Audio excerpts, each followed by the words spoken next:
नमस्कार, मैं हूं आपके साथ सोनिया। बुलेटिन की शुरुआत करेंगे। इजरायल ईरान वॉर के बीच भारत के लिए एक सुखद खबर निकलकर सामने आई है।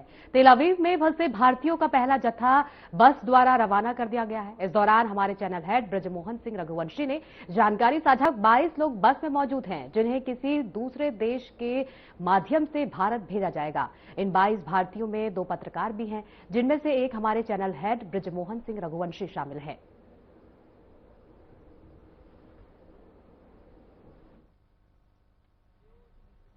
तो ये बस निकल चुकी है। ये भारत से के लिए पहला जत्था निकल चुका है इजराइल से। आज भारतीय सरकार द्वारा ये प्रयास किया गया है, जिसके चलते ये तमाम लोग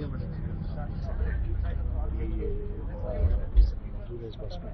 और ये पहला जत्था है जिसको प्रधानमंत्री श्री नरेंद्र मोदी जी के नेतृत्व में, उनकी अगुवाई में विदेश मंत्रालय और यहाँ के राजदूत JP सिंह जी द्वारा इसको क्रियान्वयन किया गया है, जिसमें ये बस निकल चुकी है। हमें अभी बहुत ज़्यादा जानकारी तो नहीं दी जा रही, लेकिन ये बोला जा रहा है कि संभवतः किसी दूसरे देश के माध्यम से हमें भेजा जाएगा। और सब कुछ अगर ठीक रहा तो मुझे लगता है कि भारत में होली मना पाएगा। निश्चित रूप से बहुत सारे लोग हैं जो खास तौर से इसको ये मान के चलते हैं कि ये प्रयास सरकार का नहीं होता है, मोदी जी की पहल नहीं है, लेकिन मैं कह सकता हूँ मोदी है तो मुमकिन है।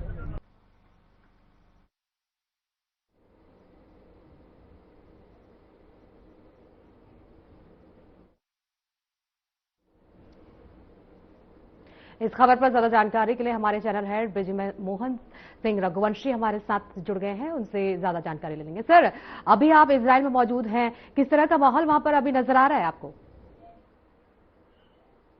धन्यवाद मुझसे बातचीत करने के लिए। देखिए, मैं बताऊं आपसे कि स्थिति बहुत अच्छी नहीं है, और वो आप जितना वहां पे रह करके जो आपको खबरें मिल रही होंगी, उससे कहीं ज्यादा भयावह स्थिति यहाँ पे है। जब सिचुएशन में हम इजराइल से कल इजराइल बॉर्डर पे कल हमें लाया गया था, जो जॉर्डन का जो बॉर्डर है वहां पे हमें लाया गया था। इसलिए लाया गया था क्योंकि माना जा रहा था कि जॉर्डन का जो बॉर्डर है, जॉर्डन के देश में हम लोग को यहाँ से बकायदा यहाँ भारत सरकार ने बात की जॉर्डन सरकार से कि आप हमारे जो भारतीय जो कुछ लोग हैं, जिसमें एम्बेसी के लोग हैं, पत्रकार हैं, इनको आप अपने यहाँ अभी सुरक्षित रखें, और यहाँ से कोई व्यवस्था होगी जो जॉर्डन के माध्यम से, क्योंकि सारी अंतर्राष्ट्रीय जो उड़ानें हैं वो सब पूरी तरीके से बंद हो चुकी है। आपको भी जानकारी होगी, खासतौर से मिडिल ईस्ट के अंदर, जिसमें सऊदी अरेबिया है, अबू धाबी है, आपकी दुबई है, इसके अलावा आपके तमाम ऐसे देश जो है, मैं आपको ये भी बताऊं कि बहुत सारी एयरपोर्ट्स बंद नहीं है, लेकिन वहाँ की फ्लाइट जो है, जो खासतौर से हमारे जो भारत के संपर्क के जो मार्ग के जो रास्ते हैं, उन सब तरह फ्लाइटों को बैन कर दिया गया है। उसका कारण सिंपल ये है कि देखिए, ईरान के सबसे बड़े लीडर की हत्या कर दी गई। अब उसके बाद से वो छटपटा चुका है पूरा ईरान, पूरे देश में वहाँ के लोग जो है वो बदला लेना चाहते हैं। जब वो बदला लेना चाहते हैं तो निश्चित रूप से जो भी उनके सामने आ रहा है वो उसको पूरी तरीके से उसको ध्वस्त करना चाहते हैं। हमें हालांकि भारत सरकार की तरफ से बहुत जबरदस्त मदद है, ये क्योंकि आदरणीय प्रधानमंत्री श्री नरेंद्र मोदी जी के नेतृत्व में और उनकी पहल करी जो लगातार संपर्क में है। उन्होंने कल इजराइल के प्रधानमंत्री नेतन्याहू से भी बातचीत की है, और जिसमें उन्होंने भारतीय जो लोग हैं उनकी सुरक्षा की बात की, जिसमें पत्रकार भी हैं और जो एम्बेसी के नागरिक हैं, जो कुछ नागरिक यहाँ पे आए भी हुए थे। क्योंकि आप ये समझिए कि जब प्रधानमंत्री की जो विजिट होती है तो उसमें एक बहुत बड़ा एक हमला होता है जो आता है दिल्ली से और अन्य देशों से भी, क्योंकि सबसे ज्यादा असुरक्षित देशों में से एक है इजराइल खासतौर से।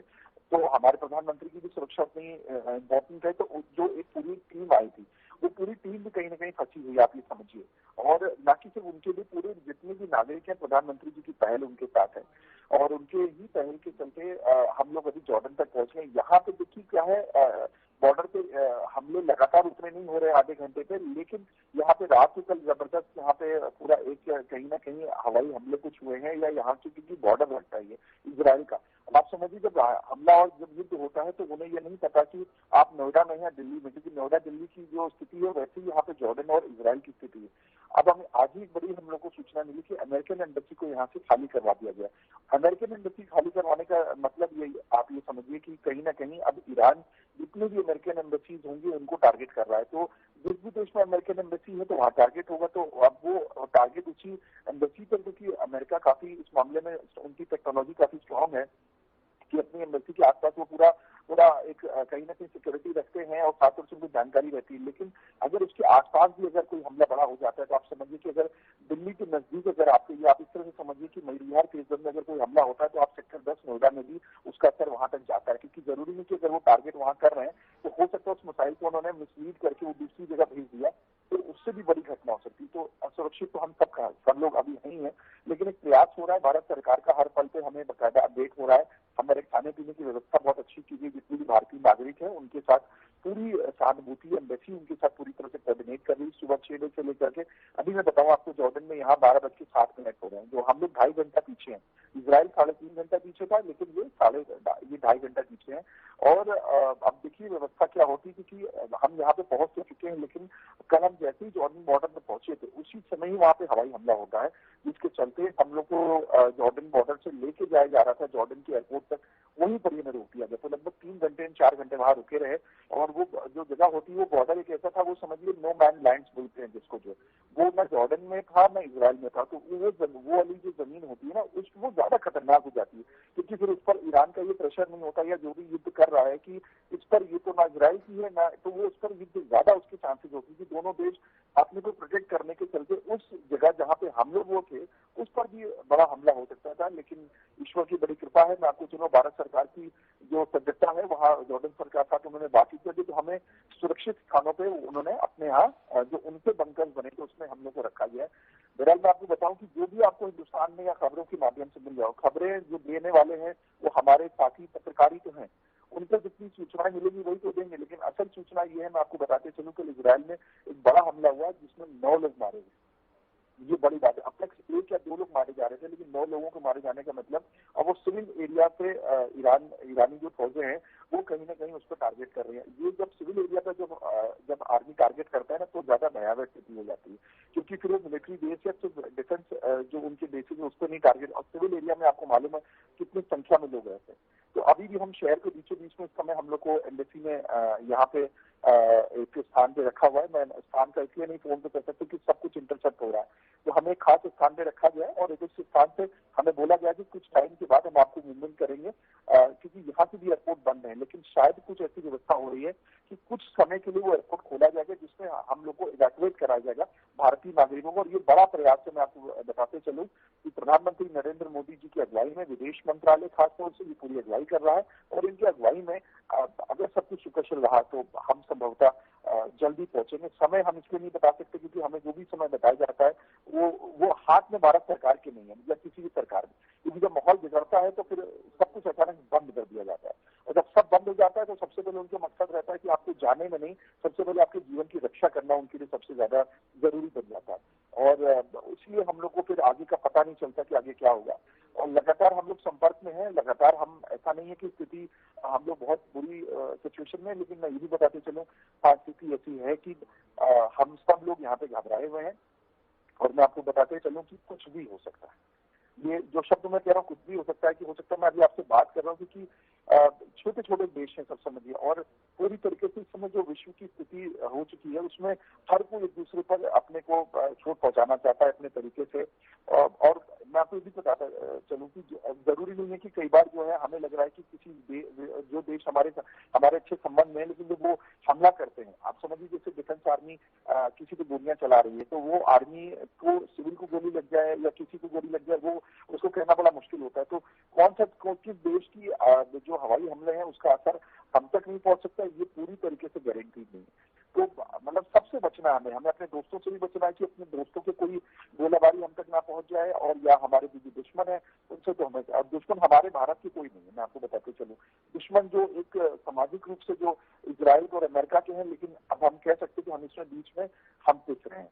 जैसे कि आप समझिए दुबई में जिस प्रकार से हमला हुआ, दुबई तो इस्लामिक कंट्री है, ईरान का तो उसके साथ अच्छी दोस्ती थी, मतलब अगर हम बात करें बहुत उनसे दुश्मनी नहीं थी, लेकिन ईरान ने जब उनकी लीडर की जब हत्या की गई तो वो उन्होंने सबसे पहले अपने आसपास के सभी उन देशों पर उन्होंने टारगेट किया जो जिनके रिश्ते इजराइल और अमेरिका के हैं। तो हमारे भी आप समझिए रिश्ते बहुत अच्छे हैं, लेकिन कहीं ना कहीं हमारे भारत सरकार और हमारे प्रधानमंत्री की जो छवि है वो ऐसी करता ही नहीं है जिसके चलते हमारे पर कोई भी देश हमें अपना दुश्मन मानता हो। लेकिन जब हम कहते हैं ना, जब स्थिति हमारे आपके हाथ से निकल जाती है तो कहना बड़ा मुश्किल होता है। तो अभी वो हाथ से निकल चुकी है, लेकिन कंट्रोल में है, ये भी मैं आपसे कहूंगा। और ईश्वर से कामना है, भारत सरकार पे मुझे भरोसा है कि जल्दी हम वहां पहुंचेंगे और फिर हम आपसे शायद हो सकता है कि हम स्टूडियो में यही बात हम आपके साथ डिस्कशन करेंगे। बिल्कुल, यानी कि भारत सरकार की तरफ से पूरी सुरक्षा भारतीयों को दी जा रही है वहां पर। सर, अगर मैं आपसे पूछूं कि तरह तरह के दावे किए जा रहे हैं ईरान की तरफ से कि इजराइल में हमने इस क्षेत्र को नुकसान पहुंचाया है, अगर उन दावों की मैं बात करूं तो क्या हकीकत है? आप वहां पर है, जॉर्डन में भी आप मौजूद है, क्या आप देख पाते हैं धरातल पर? देखिए, मैं निश्चित रूप से बताऊं, जो भी खबरें पहुंच रही, मैंने आपसे बोला ना, हमारे साथी बताते हैं, जो हमारे साथी यहाँ पे हमारे उन साथियों के पास भी इतनी जानकारी सटीक नहीं मिल पा रही है ना, क्योंकि हम खुद ही संपर्क में नहीं। लेकिन जो कहीं ना कहीं एम्बेसी और प्लस लोगों के जो माध्यम से बातचीत कर रहे हैं, इजराइल में भी लगातार हमले हो रहे हैं और वहां पे भी जानमाल का खतरा है। और एक उससे बड़ी चीज मैं आपको बताऊं, देखिए, एक डर का माहौल तो बना ही हुआ है, हमले लगातार हो रहे हैं, कितने मर रहे हैं, कितनी नुकसान हो रहा है, वो तो हमें 1 से 2 दिन बाद पता चलता है। लेकिन मैं आपको एक बहुत अच्छी चीज बताऊं, जो इजराइल में मैंने सीखी, ये हमें अपने देश की मीडिया के साथ सीखनी चाहिए। किसी भी अस्पताल की कोई ऐसी आपको नहीं दिख रही होगी, कोई ऐसे आपको फुटेजेस नहीं दिख रहे होंगे जिसमें लाशें लेके जा रहे हैं, कितने लोग मर रहे हैं। और जो प्राइम मिनिस्टर है वो आए और उन्होंने बहुत कैजुअली, उन्होंने कल इजराइल के जिस हिस्से में 9 लोग मारे गए हैं, उस हिस्से में कल वो दौरा करने गए और वहां के प्रधानमंत्री, क्योंकि उनके बारे में एक अफवाह फैला दी गई थी कि उनकी हत्या कर दी गई है, तो वो भी एक वजह थी उनको निकल के आने की। आमतौर से वो हमले में सब जगह नहीं जा रहे, लेकिन कल 9 लोग मरे। अच्छा, ये ऑफिशियल स्टेटमेंट है, लेकिन अब आगे की घटना क्या है ये तो कहना बहुत मुश्किल है। लेकिन स्थिति बहुत अच्छी नहीं इजराइल में भी है, क्योंकि लोग, हालांकि यहाँ के जो लोग, मैं आपको बताऊं, वो ऐसी बुरी स्थिति में भी अपने आप को डर नहीं है। मैंने ये बात देखी उनसे, क्योंकि ये उनके साथ हर दूसरे चौथे दिन, क्योंकि अभी, अच्छा, एक बड़ी बात ये भी समझिए, इनसे जो सटा हुआ है जो देश पैलेस्टाइन है, जिसके साथ जो इनके सबसे बड़ा दुश्मन है, जैसे हमारे यहाँ हम पाकिस्तान को मानते हैं, तो अभी पाकिस्तान में तो अभी इनकी तरफ अभी अपना, जैसे पैलेस्टाइन में तो इनकी तरफ अभी तक कुछ शुरू नहीं किया। अगर कहीं पैलेस्टाइन में भी शुरू कर दिया सारे लोग मिल करके, तो इजराइल में बहुत बुरी स्थिति है। लेकिन ये लोग हर स्थिति के लिए अपने को इन्होंने मजबूत करके रखा। और अब नागरिकों में भी मैं आपको बताऊं, एक बड़ी एकजुटता है। एक बड़ी बात बताऊँ आपसे, विपक्ष के नेता जो है वो तक इस समय सरकार के सपोर्ट में, ये बड़ी बात है। ये हमारे देश में नहीं होता।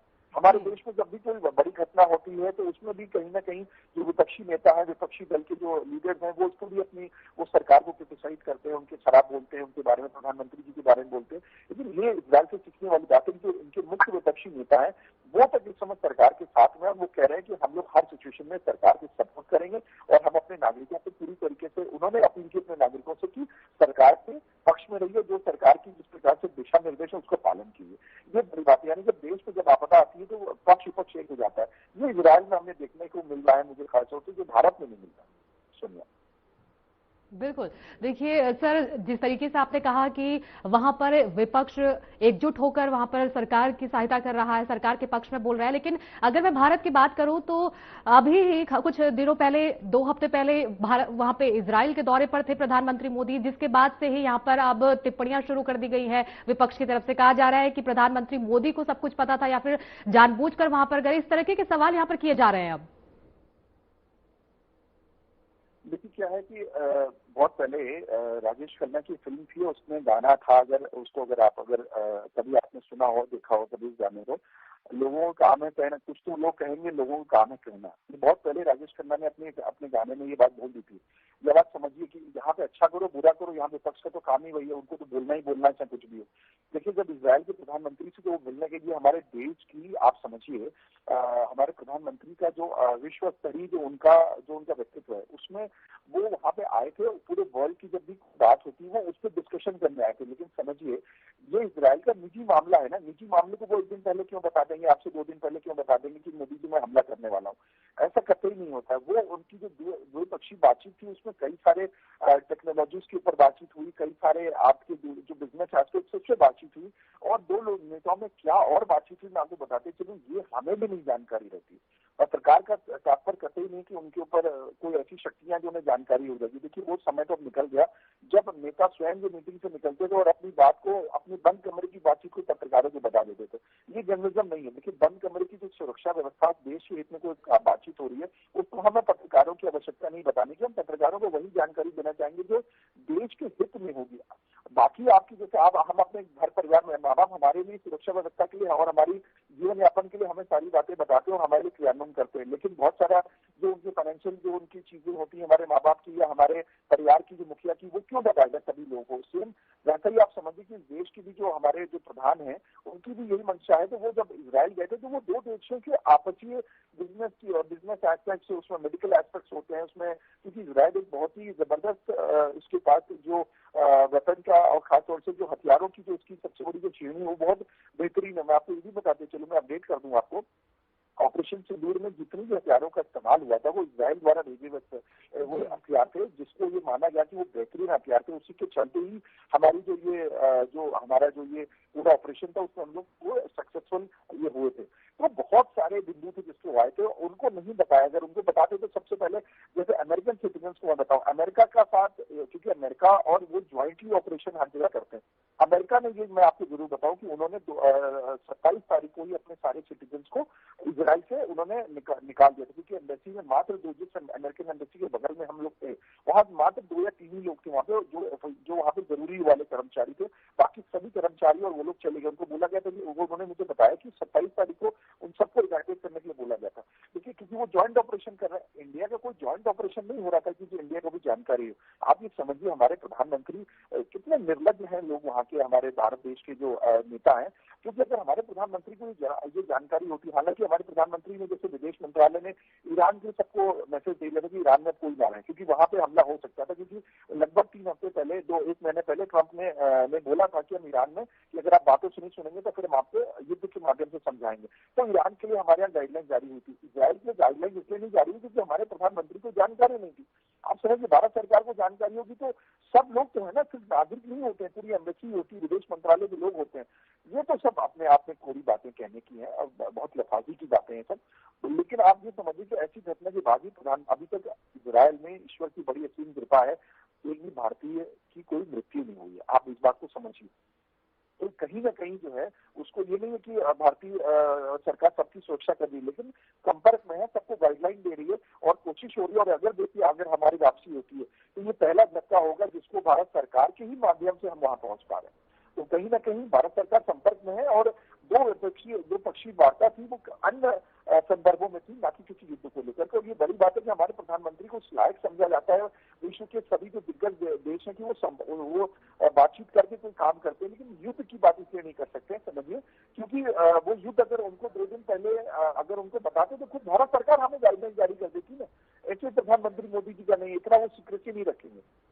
लेकिन क्योंकि ये इजराइल का अपना एक निजी मामला था, इजराइल ने क्योंकि ईरान उनको शायद कहीं ना कहीं पता था कि ईरान की बड़ा हमला कर सकता है, तो इसलिए ये इसमें प्रिकॉशनरी उन्होंने वॉर शुरू की, जिस पर उन्होंने पलटवार कर दिया ईरान ने। और दूसरी बड़ी बात, जब उनके सबसे बड़े शीर्ष नेता की जब हत्या कर दी गई तो आप समझिए वो पूरी तरह से छटपटा चुके हैं।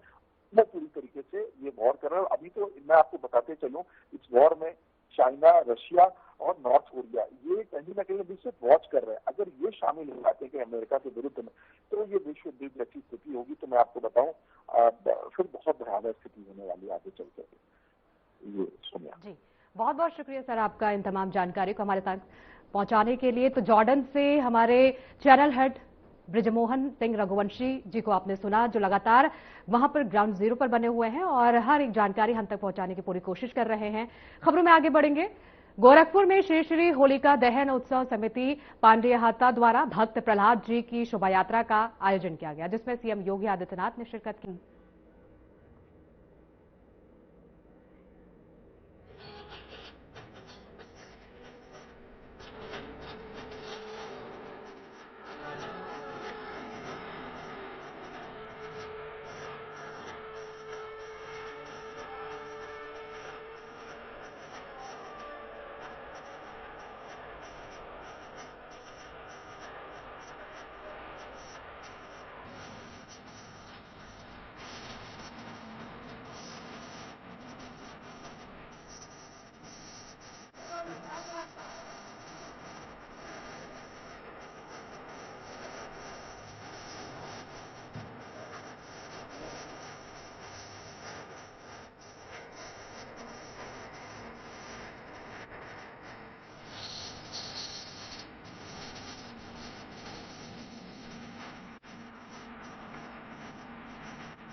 जनपद वासियों को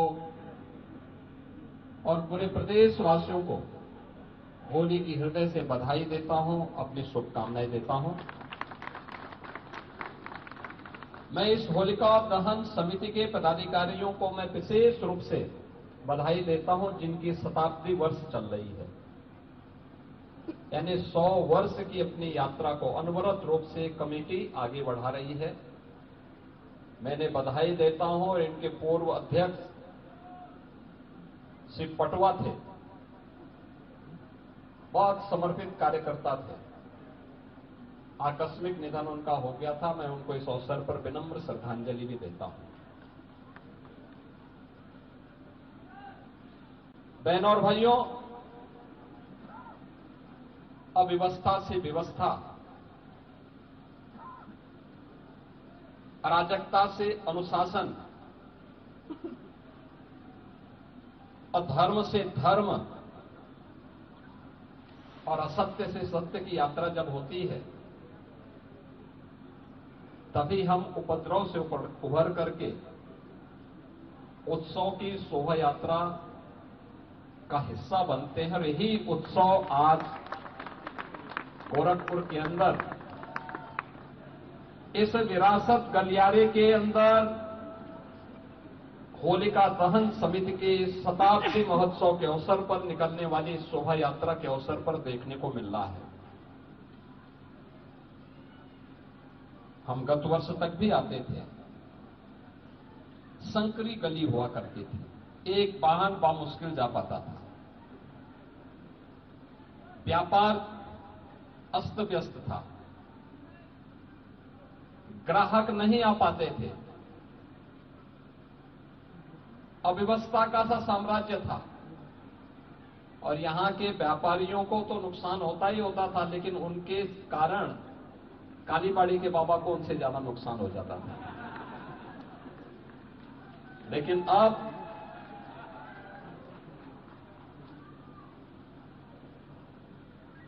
मैं इस बात को मान सकता हूं कि जब ये गलियारा बन रहा है और जिस दिन बन जाएगा, ये गोरखपुर का सबसे खूबसूरत गलियारा होगा गोरखपुर का। हम लोगों ने बंधु सिंह पार्क में कुछ दुकानें बना के दे दी हैं और बाकी दुकानों को बनाने के लिए भी हम लोगों ने जगह भी चिन्हित कर दी और उसके लिए पैसा भी अलॉट कर दिया है। बुलेटिन में फिलहाल के लिए इतना ही। आगे की तमाम खबरों के लिए बने रहिए हमारे साथ।